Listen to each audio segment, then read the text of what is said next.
Bienvenidos al Club de Aprendizaje sobre Programas de Optimización del Uso de Antimicrobianos.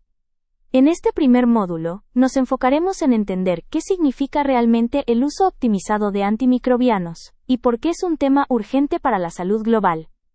Veremos los siguientes temas. ¿Qué es el uso apropiado de antimicrobianos y por qué es urgente? Epidemiología de la resistencia antimicrobiana. Métodos diagnósticos que ayudan a los PROAS. Guías y marcos normativos internacionales. Este espacio busca compartir conocimientos clave para enfrentar los desafíos actuales en el uso adecuado de estos medicamentos esenciales y brindar espacio para consultas con expertos. Agradecemos a The Global Health Network por ser sponsor de este espacio.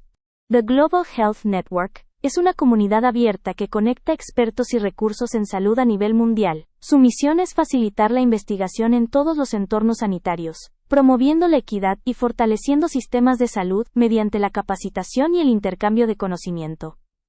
Lo importante aquí es cómo esta red impulsa la integración de la investigación en la práctica clínica diaria y apoya el desarrollo profesional local.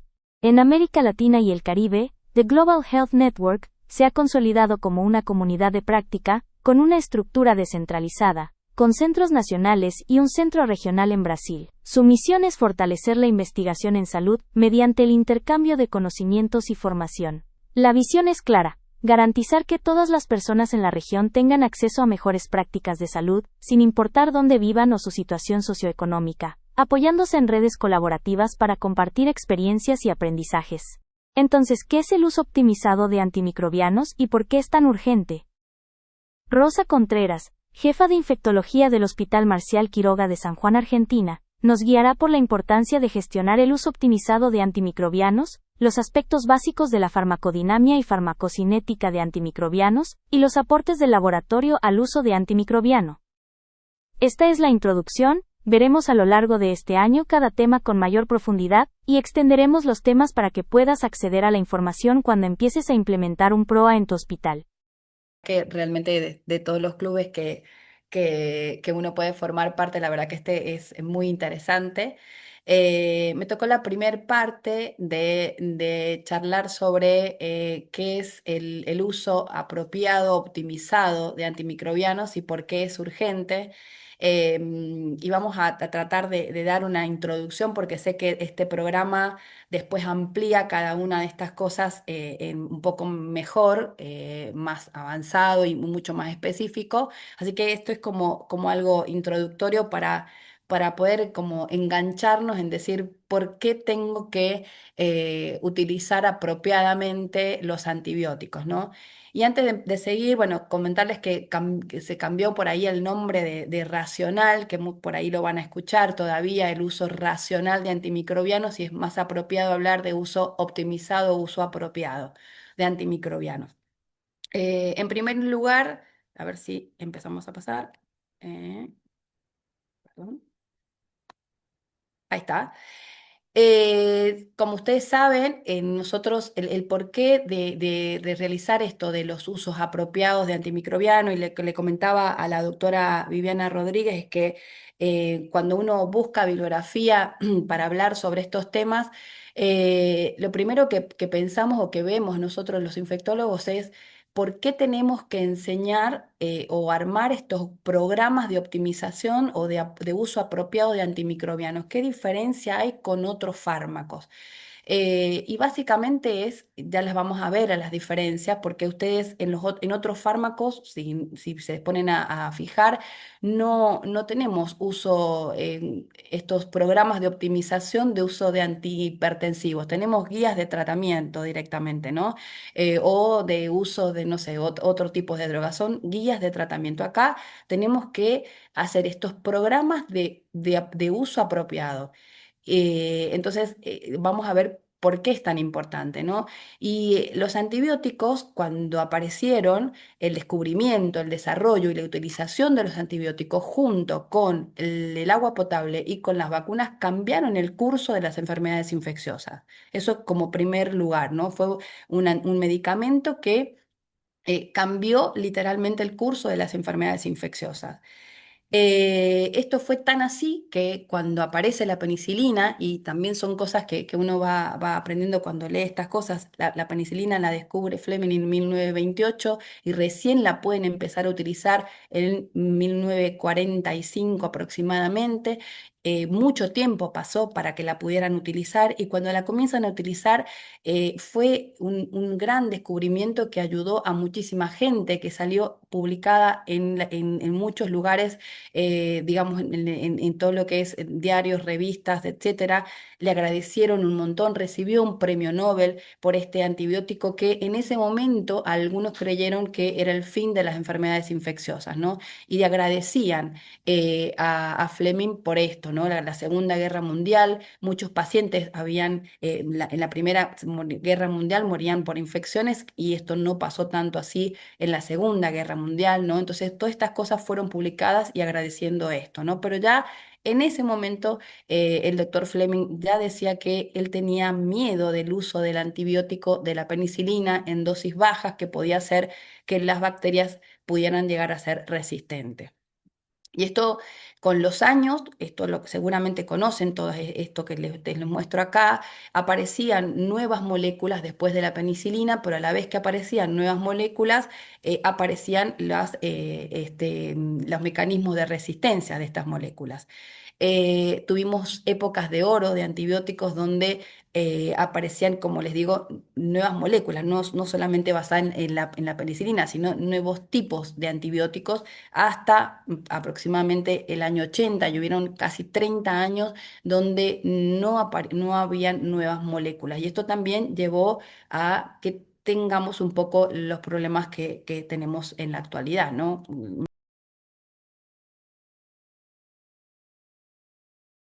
¿Por qué son importantes? Entonces, ya hablamos de que cambiaron el rumbo de la historia de las enfermedades infecciosas, que son la morbimortalidad digamos, la reducción de la morbimortalidad de los antibióticos es muy superior a la de otros fármacos y tiene ciertas particularidades en las cuales tenemos que focalizarnos y decir, bueno, por esto es que tenemos que armar estos programas de optimización.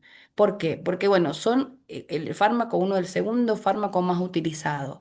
Por otro lado, lo utilizamos no solo o sea, los médicos, no solo los infectólogos, obviamente, sino lo utilizan, a diferencia, de nuevo, de otros fármacos, todos los médicos de todas las especialidades, o sea, los antihipertensivos, los diuréticos, etcétera, etcétera, los utilizan los encargados de ciertas especialidades, no más limitado. Acá cualquier médico puede utilizarlo y además también lo pueden utilizar los odontólogos y otra cosa que es que lo utilizamos en la salud animal, ¿no? Lo utilizan los veterinarios y son los únicos fármacos que tienen efecto ecológico, ¿no? Tienen un efecto sobre la ecología y ahí viene lo que comentaba recién la doctora Rodríguez de que esto se plantea ahora como un tema de una salud porque tiene efecto sobre los humanos, sobre la salud animal y también sobre la agroindustria. Entonces, eso se tiene que tomar como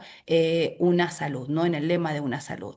Por otro lado, representan casi el 50% de los pacientes internados que utilizan antibióticos, y esto la mayoría es en terapia intensiva, o sea, en cuanto a su uso. Representan gastos hospitalarios, ¿no? Casi el 50%, y el gran porcentaje de ellos suelen ser inapropiados.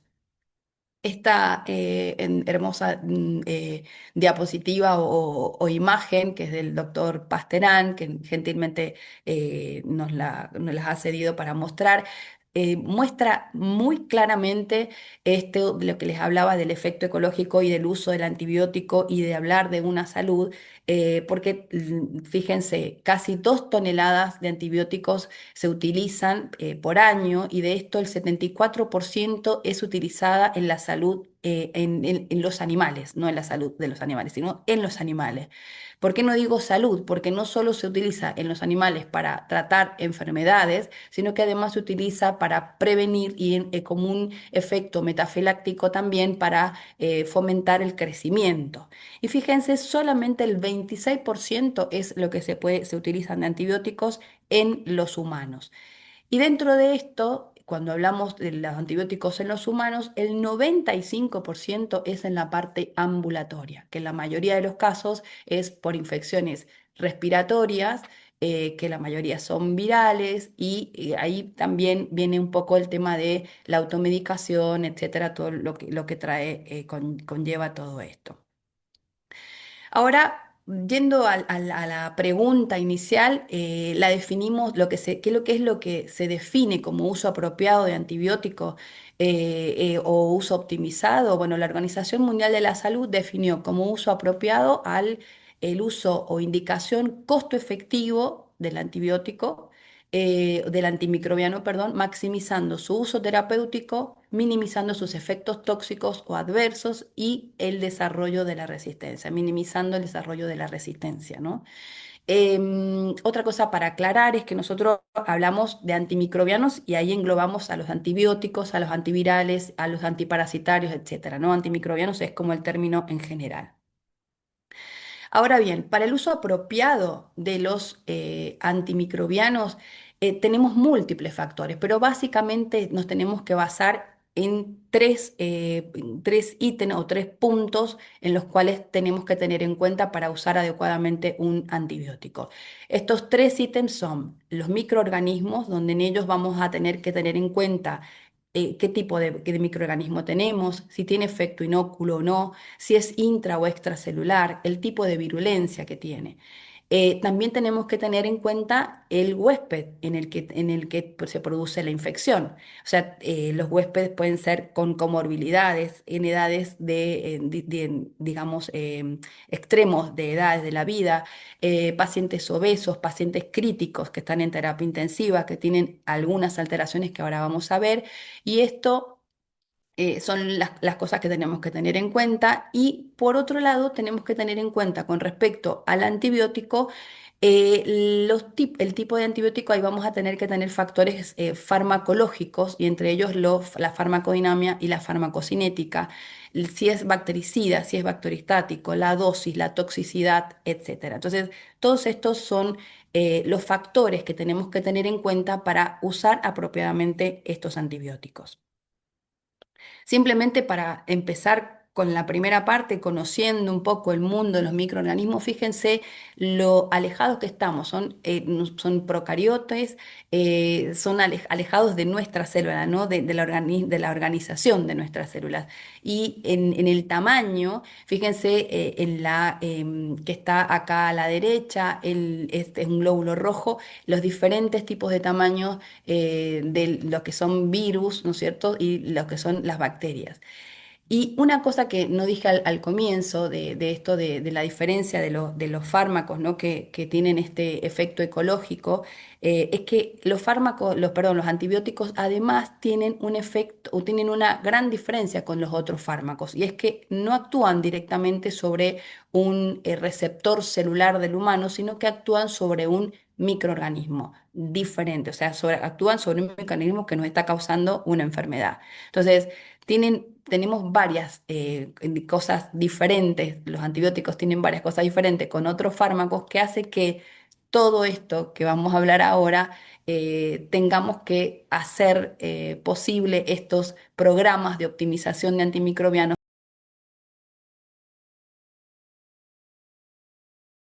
A lo que venimos viendo conocer una de las tres patas que son los microorganismos para poder adecuadamente utilizar los antibióticos, es qué nos debería aportar un laboratorio de microbiología, ¿no? Para infectólogos, para clínicos, etcétera. ¿Qué nos debería aportar? Aunque parezca algo como que es más de calidad y no tanto para esto, que el laboratorio tenga guías de recolección y guías de transporte de muestra, que los médicos la conozcan, es muy importante. ¿Por qué? Porque pasa muchas veces que se derivan al laboratorio de microbiología muestras que no son representativas o, por ejemplo, nos ha pasado que han recibido la sonda vesical cuando eso no se tiene que elaborar, o se saca una muestra y queda en la mesada y tiene que ser procesada rápidamente. Entonces, poder que el laboratorio cuente con una guía de cómo tiene que ser recolectada la muestra, cómo debe enviarse rápidamente al laboratorio, transportarse la muestra, es importante. Por otra parte, el laboratorio de microbiología nos va a dar la identificación del microorganismo, la sensibilidad, con en lo posible, con una respuesta rápida y con una alerta oportuna. ¿A qué se refiere alerta oportuna? Un laboratorio de microbiología nos puede decir rápidamente con una tinción de Gram si se trata de una bacteria, por ejemplo, un coco gram negativo en un líquido cefalorraquídeo, tenemos que ser alertados rápidamente.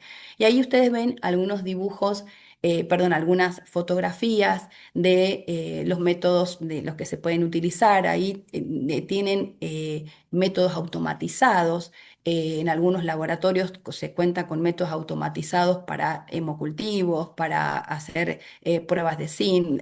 Ahora esto también seguramente se va a ampliar más adelante. También tenemos en la actualidad métodos rápidos como de secuenciación de PCR para detectar algunas cosas. O sea que todo esto se puede hacer y de forma rápida también. Hay que saberlos interpretar, ¿no? Obviamente, ¿no?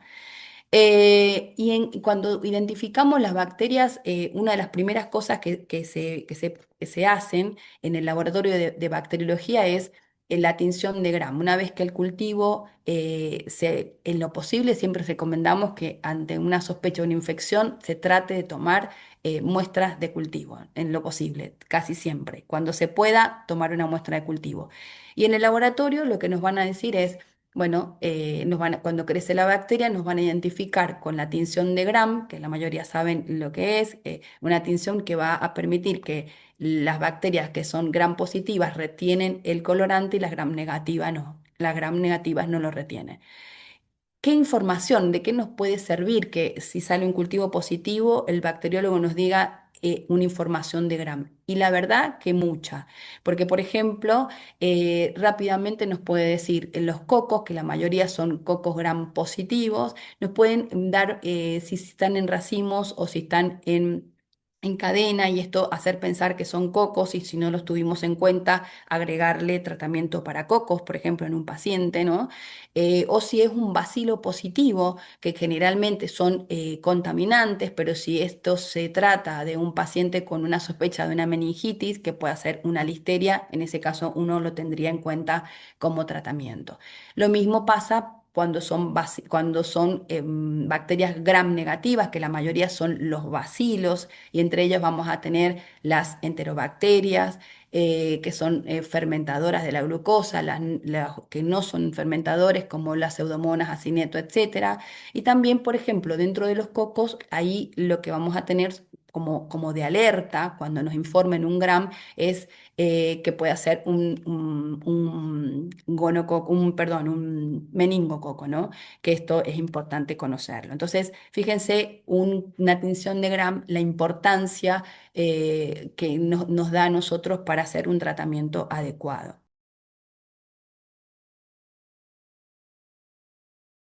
La segunda, la segunda parte, digamos, de estos tres factores interrelacionados, los parámetros farmacológicos de los antibióticos que debemos conocer, la farmacocinética y la farmacodinamia. Entonces, saber por qué, para qué los necesitamos, por qué, y vamos a ver por qué, porque vamos a mejorar los resultados de los pacientes, probablemente con estos parámetros vamos a reducir también la toxicidad y vamos a mejorar o disminuir la selección de resistencia. ¿Y a qué nos referimos con estos parámetros farmacológicos que también van a ser ampliados seguramente más adelante? Tener en cuenta que cuando hablamos de que debemos conocer farmacocinética, es la parte, si recuerdan, es la parte inicial que refiere a la absorción, a la distribución, metabolismo y excreción de los medicamentos, de los antibióticos. Y esto en los antibióticos, ¿por qué va a ser necesario? Ya vamos a ver que hay una interacción entre farmacocinético y farmacodinamia, pero ¿por qué va a ser necesario puntualmente la farmacocinética?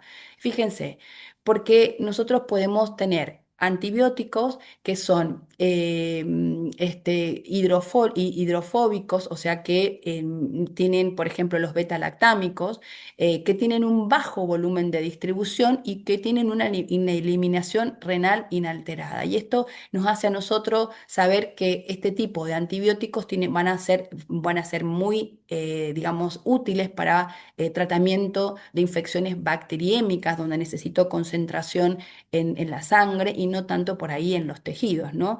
A diferencia de los lipofílicos, como las quinolonas, los macrólidos, donde tienen un alto volumen de distribución, que van a entrar bien a los tejidos, tienen un metabolismo hepático y esto es la diferencia que tenemos que tener en cuenta o conocer de los antibióticos para poder dar el tratamiento adecuado de acuerdo al sitio de infección que tiene el paciente. Esta es otra forma también de mostrarles cómo la farmacocinética, qué parámetros farmacocinéticos debemos conocer para tratar adecuadamente o usar adecuadamente los antibióticos. Fíjense, los antibióticos, la biodisponibilidad. Que tenemos antibióticos que son con alta biodisponibilidad, esto es la llegada digamos, donde tiene que llegar al sitio de infección fíjense que son drogas con alta biodisponibilidad y que es similar la dosis endovenosa y la dosis oral. Y tenemos como ahí en ese lugar, en esa clasificación entrarían las quinolonas, por ejemplo. Después tenemos antibióticos que tienen alta biodisponibilidad, pero con diferente la dosis oral y endovenosa, las aminopenicilinas, por ejemplo, las cefalosporinas de primera y drogas con baja biodisponibilidad diferentes también la dosis endovenosa y oral. También tenemos que tener en cuenta en lo farmacocinético lo que son las relaciones con los alimentos cuando los damos con vía oral. Hay alimentos que no podemos dar, que tenemos que darlos con las comidas, otros fuera de las comidas, y hay algunos como las quinolonas, por ejemplo, que tienen que estar alejados de algunos antiácidos, por ejemplo, que pueden interactuar en la absorción. Y obviamente las interacciones, ¿no? Los medicamentos que son inductores del P450 o que son inhibidores del P450 o que son sustrato de interacción. Con respecto a la farmacodinamia, tampoco me voy a extender mucho en esto, pero la farmacodinamia estudia, si se acuerda, si hacemos un poco de memoria, todo lo que son los mecanismos por los cuales es el efecto de digamos, el efecto que produce en la célula, o en este caso en las bacterias, el fármaco que voy a indicar. Y acá dos parámetros que vamos a necesitar conocer, que es la concentración inhibitoria mínima y la concentración bactericida mínima. ¿Esto qué es? Es la concentración bactericida mínima es la menor concentración a la que se inhibe el crecimiento del 99,9% de las bacterias. Y la concentración bactericida mínima es la muerte, o sea, la menor concentración a la que se mueren el 99% de las bacterias. La concentración, la SIM que nosotros llamamos, es básicamente se hace casi en todos los lugares, ya sea en forma manual o a través de la parte de algunas de partes técnicas, digamos, se me trabó la lengua, en forma manual o a través de, por ejemplo, ay, se me fue un Fénix o alguno de estos automatizados, perdón.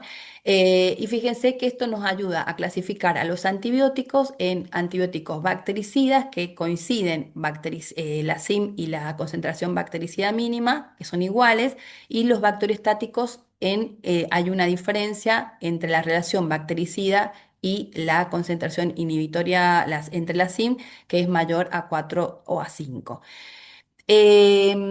En la práctica, la concentración bactericida mínima no se realiza generalmente la SIM, y ustedes van a recibir informes como los que tienen ahí, fíjense, una Escherichia coli, que tienen la ampicilina, el cefepime, la levofloxacina con los niveles de corte, para el estreptococo también, ¿no? Y esa es lo que van a recibir ustedes como información.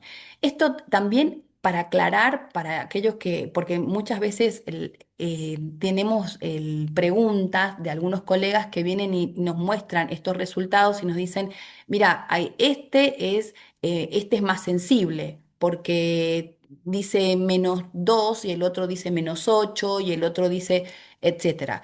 Y en realidad no tiene que interpretarse de esa manera. ¿Por qué? Porque va a depender del sitio de infección, va a depender o sea, del antibiótico o sea, que estamos utilizando, del sitio de infección y de la bacteria que vamos a hacer. O sea, no significa que tengan, porque todos tienen distintos puntos de corte, ¿no? Entonces, no significa que esos puntos de corte, el que tenga más, sea porque sea más sensible que otro, ¿no? Cada uno tiene un distinto punto de corte para cada uno de los antibióticos. Y hay que tener en cuenta dónde se produce la infección, el sitio, el antibiótico que vamos a utilizar, etcétera.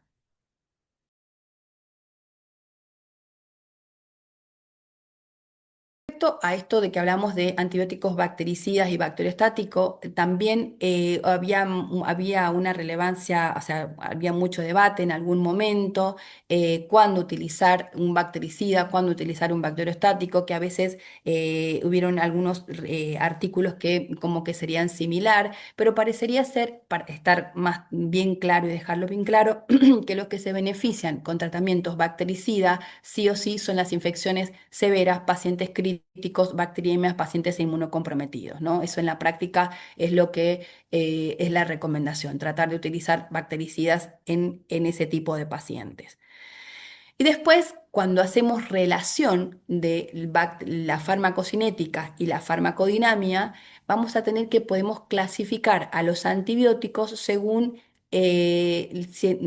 dos factores muy prácticos, que son los que son aquellos antibióticos que, según esta relación farmacocinética y farmacodinámica, son tiempo dependientes. ¿Qué quiere decir esto? Que la actividad bactericida es dependiente del tiempo que está por encima de la SIM, que el antibiótico está por encima de la SIM, va a depender del tiempo. O sea, la actividad es mayor cuando supera las 4 veces la SIM, ¿no es cierto? Entonces, en este caso, ¿quiénes son estos antibióticos que son tiempo dependiente? En la mayoría, todos los betalactámicos son tiempo dependiente. ¿Qué quiere decir? Que nosotros necesitamos tener una cantidad de antibióticos suficiente, 4 veces por encima de la SIM, durante la mayor cantidad del tiempo posible, que no hayan fluctuaciones. Son antibióticos que tienen mejor efecto mientras mayor tiempo estén por encima de la SIM. Y esto ha dado lugar a que nosotros hablemos de lo que hacemos en la práctica clínica también, que es por ahí la infusión continua o la infusión prolongada de algunos betalactámicos, ¿no? Que está justificado en pacientes críticamente enfermos, en pacientes con sepsis o en pacientes con infecciones por multiresistentes, pacientes neutropénicos, etcétera, donde vamos a ver que algunos beta-lactámicos los podemos infundir en forma de infusión continua, esto quiere decir en 24 horas, porque todo va a depender de la estabilidad del medicamento. Por ejemplo, el pipertazo, piperacilina tazobactam la podemos utilizar en infusión continua, y algunos es en infusión prolongada. ¿Por qué? Porque no es estable en 24 horas el antibiótico. Por ejemplo, el meropenem, pasarlo en 3 horas. Entonces, esto está relacionado con lo que veíamos recién, porque son antibióticos concentración dependiente. Por otro lado, esto también me pareció importante que lo conozcan porque necesitamos conocerlos, porque cuando uno quiere hacer uso apropiado de antibióticos es que cuando uno indica una infusión continua o una infusión prolongada de algún antibiótico, tiene que conocer que hay interacciones cuando se pasan por la misma vía. De acuerdo a los antibióticos, fíjense en este cuadro, como los antibióticos muy utilizados por nosotros, como la piperacilina, tazobactam, el meropenem, el imipenem, el cefepime, la ceftazidima, fíjense con la cantidad de drogas con las que no podríamos pasarla en la misma línea porque hay interacciones o no pueden, se inactivarían. La otra clasificación de los antibióticos es de acuerdo a sus parámetros de relación fármaco-cinético-farmacodinámico, son aquellos que son concentración dependiente. Esto quiere decir que la mayor actividad que tienen es cuando la concentración es más alta, ¿no? A medida que la concentración es mucho más alta, la actividad bactericida es mayor. Esto es cuando superan, por ejemplo, 8 o 10 veces por encima de la SIM, que sería en este caso. ¿Y quiénes son estos antibióticos? Es aminoglucósidos, las quinolonas, anfotericina, por ejemplo, el colistin también. Y acá el ejemplo de el por qué utilizamos, por ejemplo, de una forma adecuada los aminoglucósidos en algunas ocasiones como monodosis, justamente por esto, porque son concentración dependiente, porque además tienen mayor efecto postantibiótico y menor cantidad de riesgos de reacciones adversas relacionadas a la infusión del antibiótico, ¿no?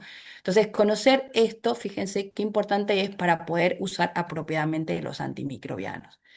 Otra cosa, simplemente para nombrarlo, es que podemos nosotros utilizar antibióticos en forma conjunta, ¿no? Y con esto nosotros podemos tener que puede haber indiferencia, que puede haber sinergismo, que puede haber antagonismo, como en cualquier otro de los fármacos.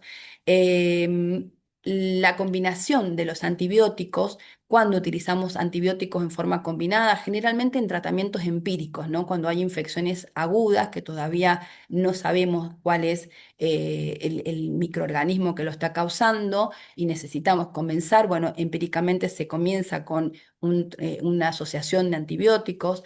También cuando hay infecciones polimicrobianas, por ejemplo, en peritonitis o en pie diabético, cuando se busca sinergia, y esto es muy actual con las infecciones por microorganismos multiresistentes, como las carbapenemasas, que en muchas infecciones se utilizan, la recomendación es asociar antibióticos, y obviamente para prevención de la resistencia, como en el caso de la tuberculosis. Cuando vamos a la otra pata, a la última pata de este triángulo que teníamos de relación para poder usar adecuadamente los antimicrobianos, tenemos que hablar del huésped. Y ahí en el huésped tenemos que situarnos en varias cosas, ¿no? De situar si el paciente, si es urgente o no, empezar con un antibiótico, si es un paciente inmunocomprometido, si es un paciente obeso, porque como vimos, va a cambiar su farmacocinética, va a cambiar su volumen de distribución probablemente. Vamos a ver también necesitamos saber las edades, porque no es lo mismo un chico o edades extremas, donde hayan también otras comorbilidades que alteren de unión a proteínas, que alteren la excreción, que alteren varias cosas de los pacientes. El sitio de infección, es muy importante el sitio de infección desde todos los puntos de vista, para saber epidemiológicamente qué bacterias son las que vamos a tratar de acuerdo al sitio de infección como tratamiento empírico, en primer lugar. ¿Qué antibióticos vamos a utilizar que lleguen a ese lugar? ¿No? No cualquier antibiótico va, no todos los antibióticos llegan a todos los lugares. Eh, Así que eso es muy importante conocer en el sitio de acción, ¿no? Em, Algo le iba a decir y se me fue. Bueno, teniendo en cuenta de nuevo esta relación de los pacientes, fíjense en este cuadro la fisiopatología de un paciente crítico. En un paciente crítico, la farmacocinética y la farmacodinámica de estos pacientes está alterado. Hay alteración de la permeabilidad calpiral, hay aumento del contenido del líquido, este paciente generalmente tiene tendríamos que tener nosotros que adecuar la dosis y aumentar la dosis dosis de los antimicrobianos, por ejemplo, en un gran quemado, las dosis de los antimicrobianos hay que tenerlos en cuenta por todo esto, por la cantidad por el volumen de distribución que tienen, que pierden los pacientes obesos igual, ¿no? Cuando hay difusión múltiple en un paciente en terapia intensiva de órganos, disminución de la insuficiencia, o sea, cuando hay insuficiencia renal, concomitante, etcétera, bueno, ahí tendríamos que adecuar o disminuir la dosis de los antibióticos. Y además estos pacientes tienen múltiples medicamentos, múltiples, y ahí podemos tener en cuenta esto de la infusión de los antibióticos junto con otros medicamentos que pueden interactuar y no podemos llegar adecuadamente. Esto simplemente comentarlo de la dosis de carga. Sabemos que, por ejemplo, para pacientes para antibióticos que son su mayor actividad bactericida es dependiente de la dosis, el tiempo. Nosotros necesitamos rápidamente en un paciente crítico llegar a esa meseta, y en este estado de meseta se alcanza generalmente después de casi a las 5 vidas medias, 5 vidas y media del medicamento, por lo cual en pacientes críticos realizar una dosis de carga de ciertos antibióticos, de colistin, de vancomicina, etcétera, de algunos antifúngicos, es justamente para esto, para llegar a esa meseta con mayor actividad bactericida. Y esto se hace en las primeras horas de atención del paciente crítico, y las dosis son inicialmente independientes del fallo renal. O sea, las primeras horas nosotros lo colocamos al antibiótico, hacemos la dosis de carga y después ajustamos después de las 48 horas el antibiótico. Esto también que me pareció importante pasarlo era con respecto al sitio de infección. ¿Por qué insistimos con el sitio de infección? Porque, por ejemplo, fíjense, en este caso, de ejemplo, la norfloxacina en el tracto urinario, fíjense la concentración que alcanza en sangre, la norfloxacina versus la concentración que alcanza en la vejiga. Y si tenemos una infección por una coli con fíjense, la coli 0,05, nosotros, o sea, con esa concentración en la vejiga, con este antibiótico andaríamos muy bien. O sea, no necesitamos para esta infección otro tipo de antibiótico, ¿no? Por eso es tan importante el sitio, ¿no? de infección, para saber qué antibiótico concentra. No todos los antibióticos ingresan a próstata, por ejemplo, ¿no? No todos los antibióticos ingresan a sistema nervioso central. Van a depender de la dosis, por eso el sitio de infección es muy importante.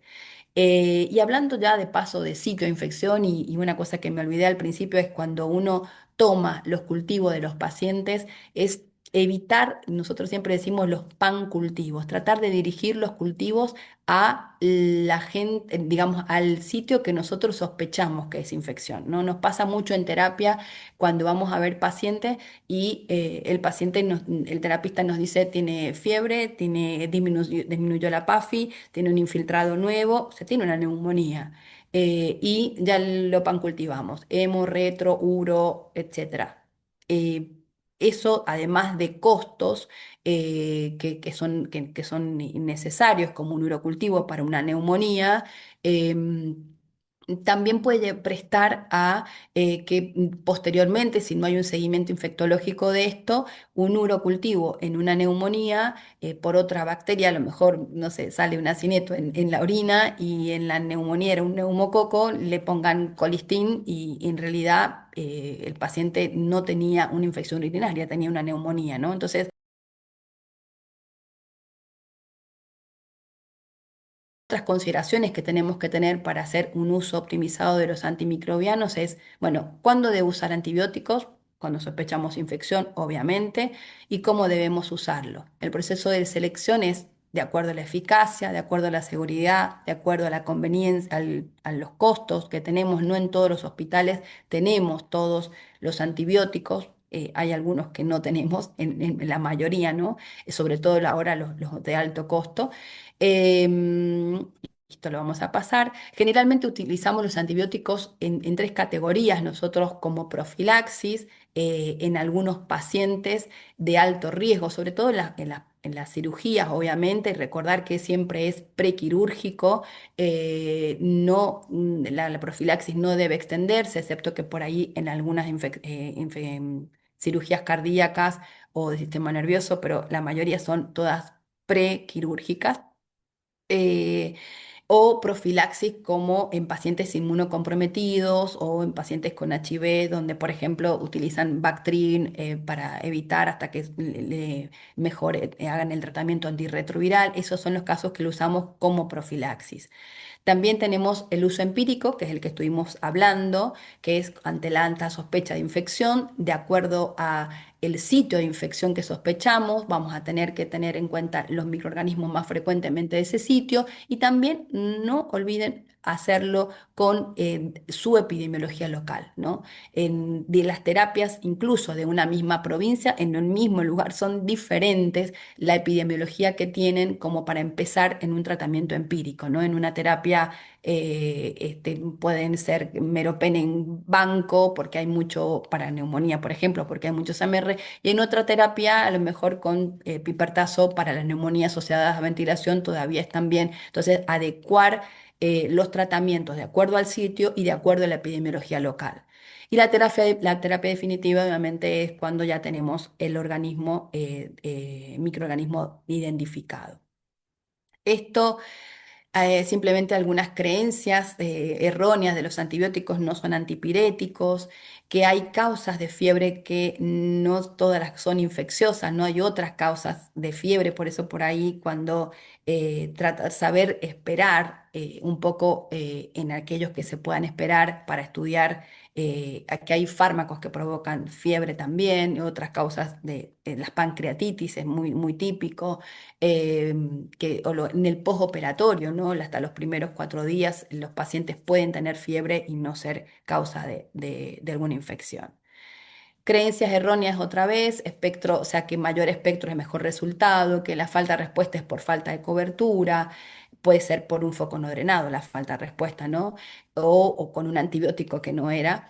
Frente a la duda, cambiamos el antibiótico, que la infección requiere tratamiento inmediato. Vimos recién que no, que los antibióticos no son tóxicos. Si bien vimos que los antibióticos no actúan directamente en células humanas, sino en los microorganismos que tenemos, es en nuestro cuerpo donde actúan, obviamente. Se unen a proteínas, se eliminan por riñón, se metabolizan por el hígado. O sea, tienen muchas reacciones que pueden dar complicaciones o reacciones tóxicas o adversas a los humanos, ¿no?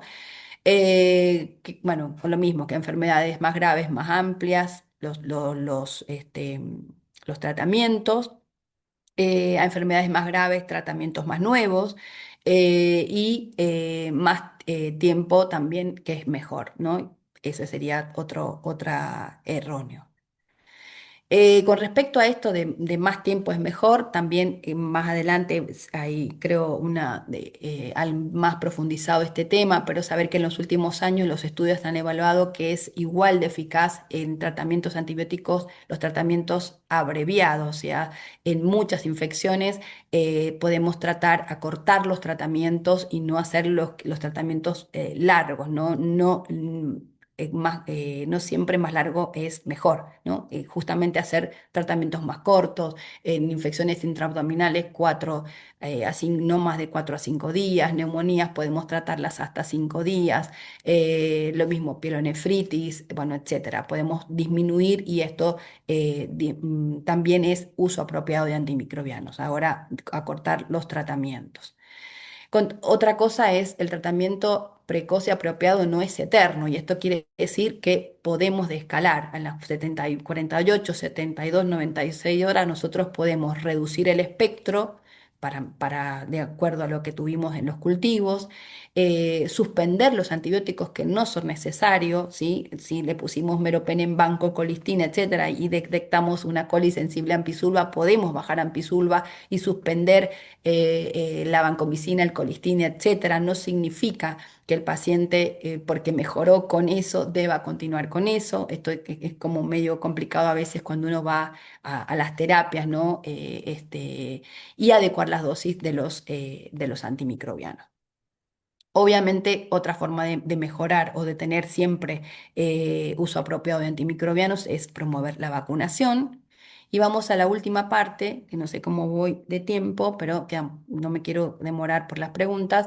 ¿Por qué es urgente entonces armar estos programas de optimización? Eh, Planteando, bueno, básicamente un poco de todo lo que les estuve diciendo. ¿Por qué es urgente en la actualidad? Básicamente porque ya lo decía y se lo vuelvo a repetir, cuando él recibe el premio Nobel, el doctor Fleming dijo que detener el uso excesivo de la penicilina era importante porque si no podíamos desarrollar resistencia y eso es lo que está sucediendo. Por otro lado, el uso inapropiado lleva a fallos en en los tratamientos, en fallos terapéuticos, efectos adversos que no queremos. Tenemos un impacto económico también y un impacto ecológico, que es lo que estuvimos hablando de una salud. Y obviamente la selección de resistencia, que es lo que más nos preocupa en la actualidad. Fíjense en este gráfico cómo la mortalidad con el tratamiento apropiado y el tratamiento inapropiado es totalmente diferente, ¿no? Fíjense lo alto que es tratar mal a un paciente, tratar inapropiadamente a un paciente y que no solo significa el antibiótico, solamente hay que tener en cuenta todos estos parámetros que vimos, el tipo de paciente, el sitio, etcétera. Y esto es, fíjense, esto con el tema de la resistencia antimicrobiana, fíjense que esto es ya esto fue en el 2016, Taconelli habla de que esto lo tienen que haber visto por todos lados, ¿no? Que para el 2050 va a ser la primera causa de muerte por encima del cáncer. Esto fue una estimación con cómo venía hasta ese momento la resistencia, fue una estimación matemática. Pero si uno va, bueno, perdón, ya les cuento esto fue, sí, fue una estimación matemática. ¿Cuál sería el impacto? Bueno, lo vimos, mayor mortalidad de la resistencia, ¿no? En humana, fallas terapéuticas, mayor mortalidad, fracasos en los tratamientos y mayor costo.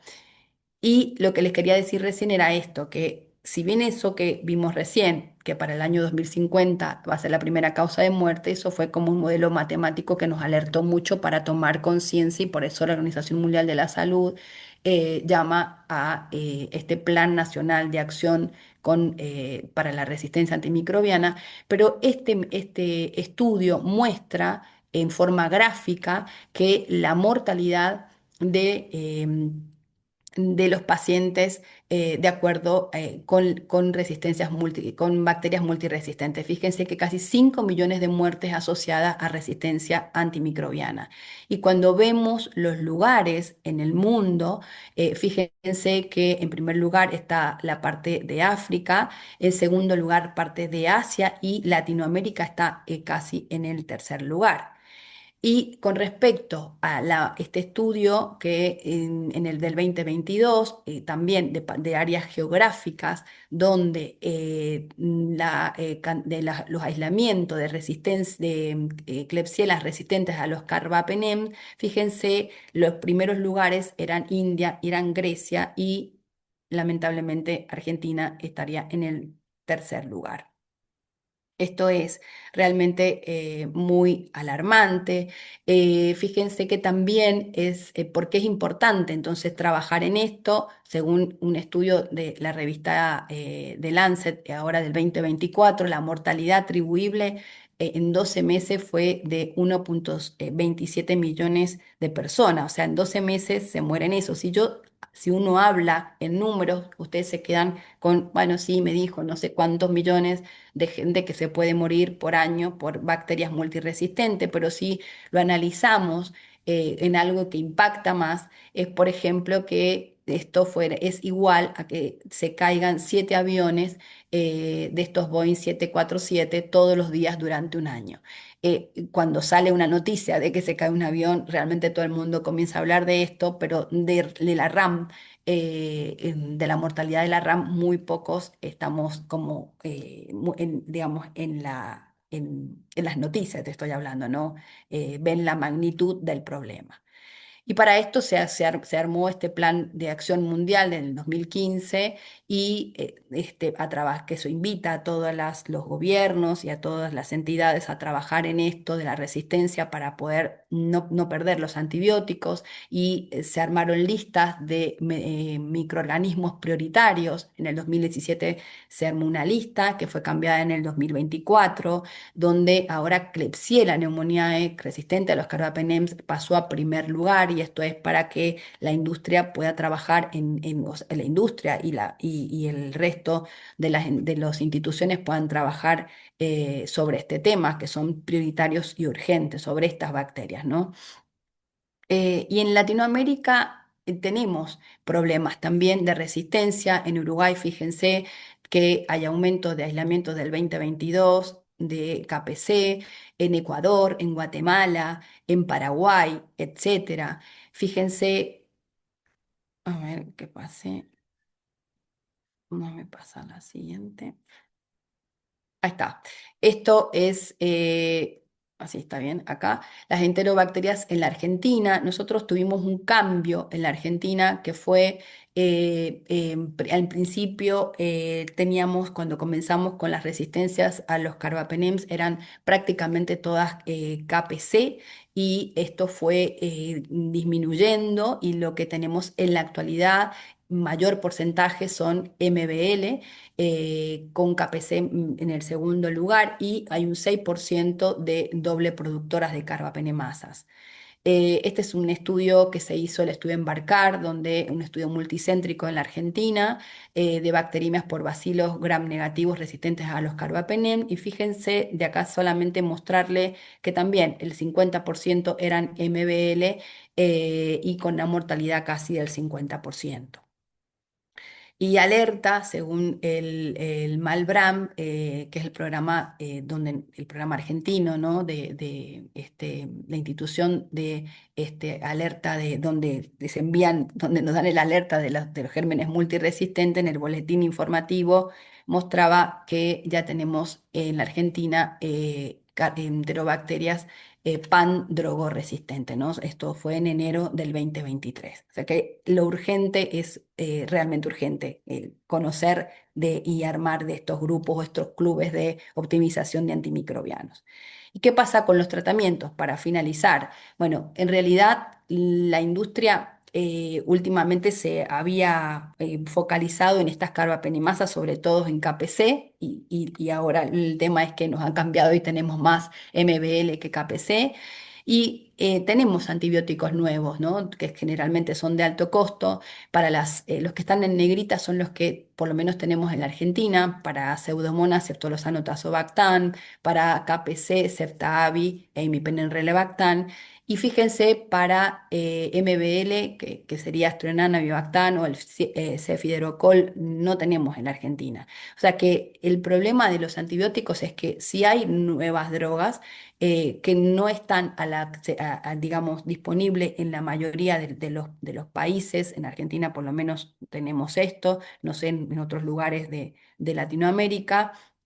Y o sea que la accesibilidad en la mayoría de los lugares es muy baja, casi hasta en un estudio el 3% puede llegar. O sea que el problema es grave que tenemos, así que tenemos que trabajar mucho con esto. Y para terminar de esto, bueno, saber que el uso inapropiado de antibióticos conlleva importantes consecuencias, como la resistencia, malos resultados terapéuticos, eventos adversos, etcétera, hay varias estrategias con el fin de implementar el uso de antibióticos que pueden agruparse en educativas, reguladoras, perdón, o impositivas, que la implementación de políticas de uso de antimicrobianos exige el compromiso de especialistas, de instituciones y de autoridades sanitarias y que estas políticas necesariamente deben basarse en la educación dirigida a los prescriptores y a la población general, que ese es un punto muy débil porque digamos, nosotros estamos como muy acostumbrados a capacitar en esto a nuestros colegas, ¿no? Pero tenemos que hacer llegar esto a la comunidad también para ver los beneficios, no solo individual, sino colectivo. Muchas gracias. Esto ya ahí terminó.